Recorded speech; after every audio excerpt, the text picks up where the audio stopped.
Niger, pourquoi l'ex-président Issoufou a porté plainte contre l'ambassadeur français Sylvain Ité? L'ancien chef de l'État s'est exprimé par le biais de son avocat pour démentir les accusations de l'ambassadeur français expulsé du Niger sur sa supposée implication dans le coup d'État du 26 juillet 2023.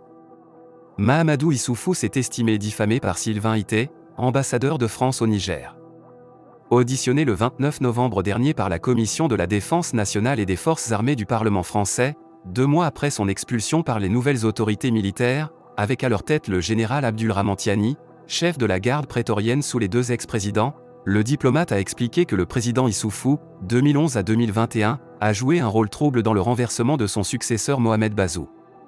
Ce coup d'État est dû à un paramètre que personne ne pouvait imaginer, l'implication directe de l'ancien président Issoufou, dont on peut avancer sans grand risque de se tromper qu'il a fomenté ou pour le moins accompagné le coup d'État contre son successeur, a déclaré M. Ité dans le compte-rendu d'une audition à huis clos du 29 novembre 2023, finalement diffusé sur le site de l'Assemblée nationale française. Le diplomate souligne que le putsch est motivé par des conflits d'intérêts liés au trafic du pétrole nigérien au sein du parti présidentiel, le PNDS Tareya, créé par M. Bazoum avec M. Issoufou. Le jour du coup d'État, devait se tenir un conseil des ministres pour créer une nouvelle société pétrolière dont le gouvernement nigérien aurait été majoritaire, et le président Bazoum avait refusé que le directeur général soit celui qui lui était proposé par le ministre du pétrole et qui n'était autre que le fils d'Issoufou sans Mahamadou Issoufou, ancien ministre du pétrole, raconte-t-il dans des propos qui ont vite fait réagir la défense de l'ancien président nigérien. Son avocat, Maître Issoufou, a tenté dans un démenti rendu public mercredi 20 février à Niamey de démonter point par point les accusations de Sylvain Ité, qui sont pour lui un tissu de calomnie, assurant que l'ancien président Issoufou n'est associé ni de près ni de loin au coup d'État du 26 juillet 2023. Il estime que l'affirmation selon laquelle il serait de connivence avec l'actuel chef de la junte gratuite et vise simplement à infantiliser le général Tiani et ne saurait nullement rendre compte de son implication dans le coup d'État. PM Sylvain a notamment informé la commission que le fils d'Issoufou est actuellement en prison, ce qui constitue assurément pour lui une double peine, a souligné la défense de l'ancien président nigérien, qui a décidé de déposer plainte pour que justice lui soit rendue au regard de la gravité des faits allégués par le diplomate français. Symbole de l'État, le ministre Kassogé sonne la fin de l'emploi anarchique. Mahamadou Kassogé s'attaque à un autre grand problème du Mali, celui des symboles de l'État. On se demande dans beaucoup de milieux comment certains ont pu obtenir la médaille nationale. La plupart des gens décorés récemment sont inconnus du grand public, alors que des hommes et des femmes faisant l'unanimité dans leur zone de résidence sont en train de disparaître dans l'indifférence totale de la nation. Des éducateurs, des scientifiques, des chefs traditionnels ou encore des jeunes dévoués pour la cause commune sont ignorés. Chaque année, on espère que le gouvernement mettra à profit la Semaine nationale pour l'harmonisation et l'uniformisation des symboles de l'État pour réfléchir à cette question. Beaucoup de Maliens se posent de plus en plus de questions sur la valeur des médailles maliennes. Depuis près d'une semaine, on a vu les autorités décerner des médailles à des gens venus de nulle part, selon la plupart des citoyens. Pourtant, le sens de la médaille est que l'exemple des personnes décorées serve de repère aux populations, mais certains récipiendaires de la médaille exaspèrent les Maliens au point que l'on a commencé à s'interroger sur le sens des décorations nationales. Les activités de la Semaine nationale pour l'harmonisation et l'utilisation des symboles de l'État seront lancées le vendredi 23 février 2024.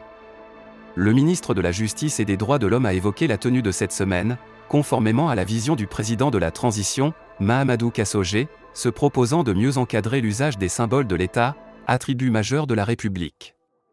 De la proclamation de la République du Mali à ce jour, des lois constitutionnelles et ordinaires ont permis de définir et consacrer les différents symboles de l'État. Il y a 10 symboles fondamentaux, le drapeau, la devise nationale, le sceau et les armoiries. Les symboles de l'État répondent à 3 principes de base, la souveraineté, le caractère unique inaliénable et l'exclusivité, droit d'usage strictement réservé soumis à autorisation et contrôle, la conformité, normalisation invariabilité standard.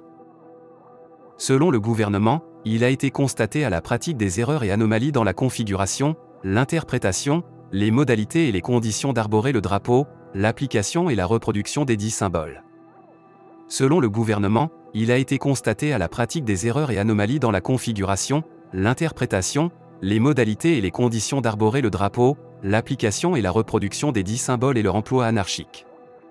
Ces irrégularités s'imputent habituellement à une méconnaissance de l'objet, non seulement par les citoyens, mais aussi par certains agents de l'État, en l'absence parfois des textes juridiques de référence.